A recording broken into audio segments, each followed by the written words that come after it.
Vamos falar um pouquinho sobre H3N2, o novo vírus que está assombrando nossa sociedade, nossa população brasileira. Qual é os sintomas? Como se diagnostica? Como se faz a prevenção? Existe tratamento? Se existe, como é possível tratar? Quais são as semelhanças do H3N2 com o SARS-CoV-2, que é o coronavírus? Tem como diferenciar clinicamente ou só através do exame genético? Tem como a gente se livrar dessa nova epidemia que está se instalando no Brasil? Quais são as causas do exacerbado número de casos de H3N2 que estamos presenciando? Nós precisamos nos preocupar? Tudo isso nós vamos discutir aqui nesse vídeo a partir de agora. Mas primeiro, solta a vinheta.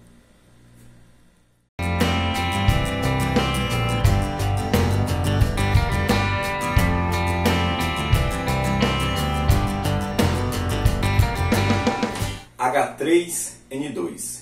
Para quem não sabe, o vírus H3N2 é um vírus influenza, que assim como os demais influenzas do tipo A, tipo B e tipo C, acometem animais e a espécie humana e podem causar infecções de via aérea respiratória, bem como outras manifestações não respiratórias.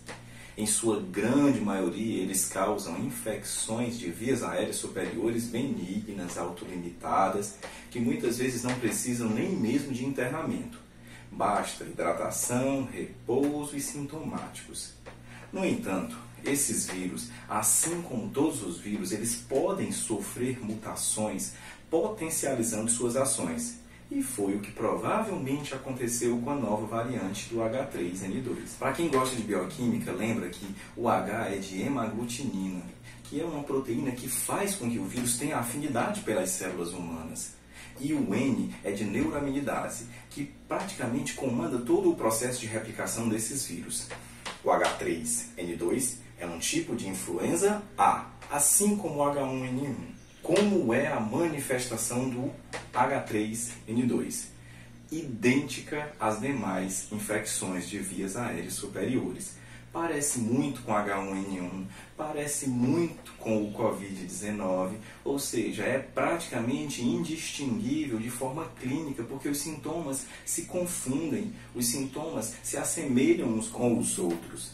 Então, como é que a gente vai fazer o diagnóstico? Através de um painel sorológico viral, na qual a gente colhe material igual a gente colheu para o coronavírus, encaminha o laboratório faz um painel respiratório apontando quais vírus estão colonizando a via aérea que foi examinada.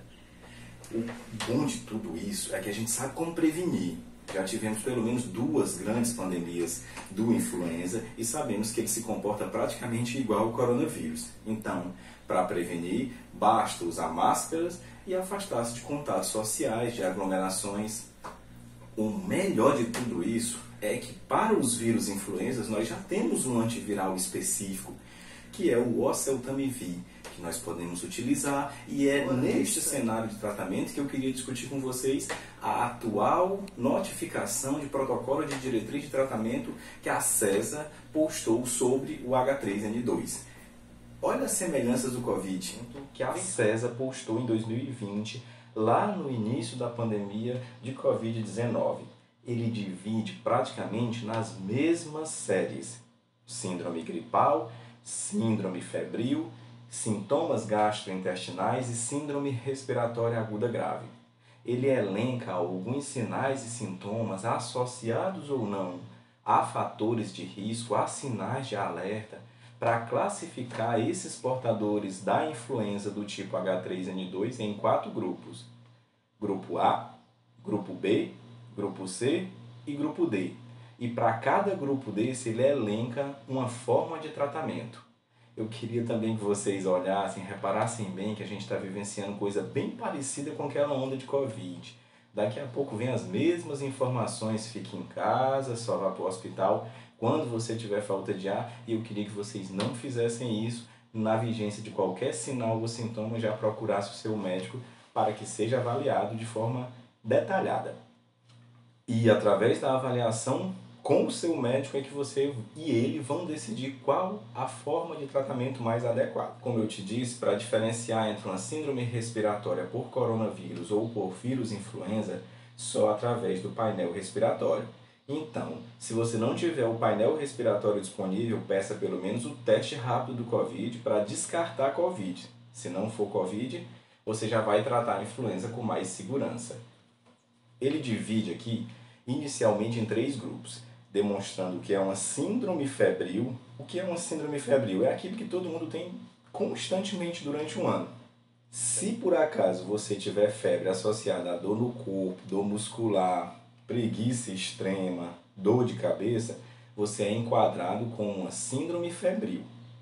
Para ser considerado uma síndrome respiratória, você tem que ter, além da síndrome gripal, que a gente já falou, que é febre, mialgia, dor no corpo, dor nas articulações e mal-estar, você tem que ter também tosse seca, ou dor na garganta, ou rouquidão e ou rinorreia, por acaso tiver sintomas gastrointestinais, que são náuseas, que é aquela vontade de vomitar, vômitos, diarreia ou uma dor abdominal, você entra nas síndromes gastroentéricas, que são os 3 conjuntos de subgrupos que classificam essas doenças, tanto o coronavírus quanto a influenza do tipo A, H3N2. Sabendo dessa classificação em 3 grandes síndromes, agora você pode ser classificado em 4 grandes grupos. Porque quem é o grupo A? É aquele indivíduo que não tem fator de risco. É aquele indivíduo que não tem sinais de alerta e é aquele indivíduo que não tem disfunção orgânica. É óbvio que você não vai saber diferenciar o que é um fator de risco, nem muito menos o que é uma disfunção orgânica. Para isso, o próprio protocolo traz uma tabelinha que quais são os principais fatores de risco. Gravidez, no caso, gestantes, idosos, crianças, imunossuprimidos, entre outros fatores de risco associados à influenza, apontam os sinais de risco, que são praticamente permanência de febre por mais de 3 dias, normalmente febre alta, acima de 38, desconforto respiratório, e quando eu falar desconforto respiratório, leia-se cansaço, hipotensão postural, ou seja, tonturas quando muda de posição, estava sentado, foi levantar, ficou tonto, estava deitado, foi se sentar, ficou tonto. Você ainda também pode ter uma oligodesidratação, principalmente na vigência de sintomas gastrointestinais. Além disso, você pode ter miose. E essa miose, infelizmente, só é diagnosticada através de um exame que é o CPK, quando a gente verifica 2 a 3 vezes o limite superior da normalidade. Então, é óbvio que essa classificação não pertence a você e sim ao profissional de saúde. Se ela for classificada no grupo A, sintomáticos, hidratação, alertar sobre sinais de alerta, evitar o uso do corticoide, isso é fundamental porque o uso do corticoide no COVID foi fundamental no tratamento e aqui parece que piora o prognóstico. Você tem fatores de risco, que são aqueles fatores que a gente elencou, e ou sinais e sintomas, você já é classificado como grupo B.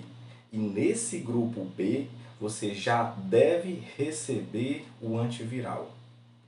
Do mesmo jeito, você procede com a solicitação do painel respiratório e ou pelo menos o teste do COVID. Descartado o COVID, você começa o tratamento direcionado para o vírus influenza, que é o H3N2.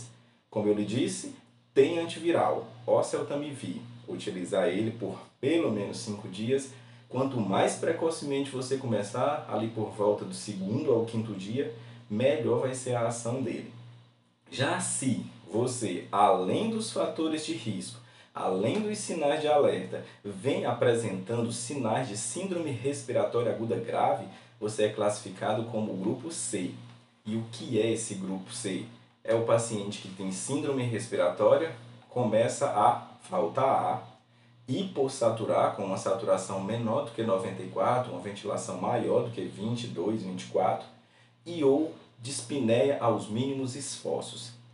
Como é que se procede? Do mesmo jeito, painel respiratório. Se não tiver painel respiratório, faz pelo menos o teste do COVID. Já começa imediatamente o oseltamivir e já guarda esse paciente na enfermaria, porque ele vai precisar de cuidados rotineiros para você decidir se ele permanece na enfermaria ou se você encaminha ele para a unidade de terapia intensiva. Por quê? Se esse paciente apresentar alguma disfunção orgânica no decorrer da infecção por influenza, ele já salta do grupo C para o grupo D, que é uma síndrome respiratória aguda grave com disfunção orgânica. E o que é uma disfunção orgânica? É quando qualquer um dos órgãos do corpo apresenta sinais de falência. Por exemplo, o indivíduo está com síndrome respiratória aguda grave e começa a piorar os rins. Ele apresentou uma disfunção renal, então uma disfunção orgânica. O paciente começou a ter coagulopatia, ou seja, ele apresentou uma disfunção no sistema de coagulação. É um paciente que começou a apresentar uma disfunção hepática. Qualquer disfunção orgânica vai caracterizar ele como uma síndrome respiratória aguda grave com disfunção orgânica que leva ele diretamente para o grupo D. E o grupo D, muito provavelmente esse indivíduo já tem diagnóstico, mas se ele não tiver, você faz o painel respiratório ou pelo menos o teste do COVID, começa o oseltamivir e reza muito para dar certo e leva ele imediatamente para uma unidade de terapia intensiva, porque esse paciente necessita de cuidados intensivos até que ele tenha o padrão ventilatório e as disfunções orgânicas resolvidas. Então, se você reparar bem, esse protocolo de tratamento da César, ele traz 4 grupos e A, B, C e D são progressivamente piores. Qual é a grande sacada para você?